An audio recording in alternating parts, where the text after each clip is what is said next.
Hello, it's Lynn Watts here, and I'm continuing the topic of how to respond to trauma and stressful situations.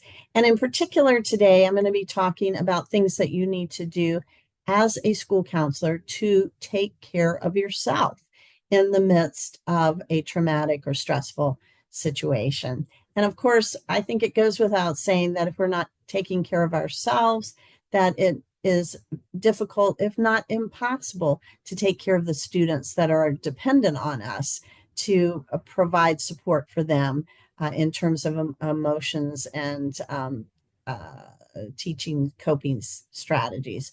And when we take care of ourselves, we're actually providing a really good role model for the students in our lives, for the other adults that we may also be providing support for.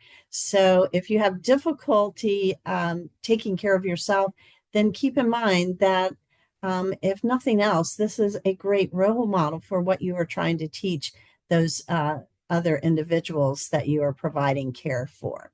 So the very first strategy for self-care for school counselors is one that I know you've heard many times, but is often in the midst of a very upsetting, adverse, stressful situation. It's often hard to do, and that is set boundaries.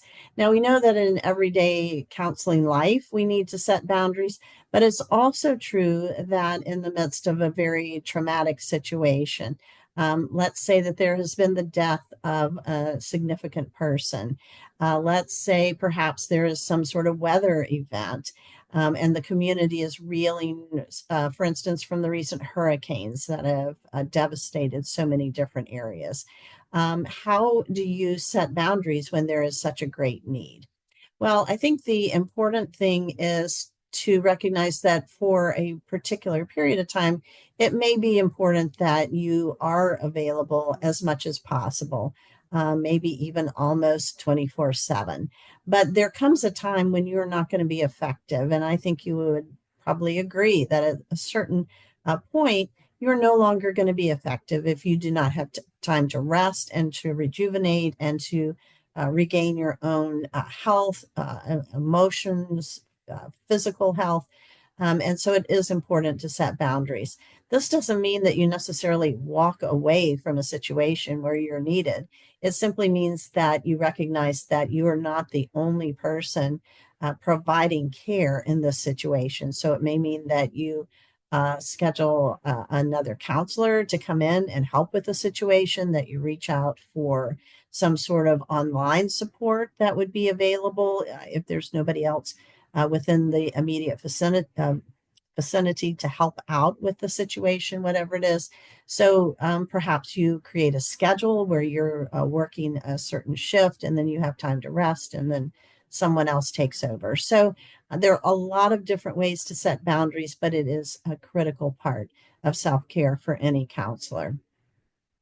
The second thing that I think is important is practicing some sort of mindful practice. And it depends on what works for you. I think it's important to establish these kind of strategies well before you're in the midst of any kind of traumatic situation. It's going to be hard to start a, let's say, practice of meditation or deep breathing or relaxation if it's not something you've ever tried before. So it's certainly something that you need to practice as an ongoing basis in terms of self-care, but it becomes much more critical when you're involved in an extremely stressful or traumatic situation. And once again, all the things I'm mentioning, and I'll just say it a second time, but not with each one of these skills, you're providing a role model when you do this. So perhaps what you're doing in the midst of this situation is to teach others to be mindful, to take a deep breath, to do some relaxation type of things. If you are not doing that yourself, then you're not providing the kind of role model that people need to have to know that this works. A third thing that I think we need to keep in mind is that even as counselors, we need professional support ourselves.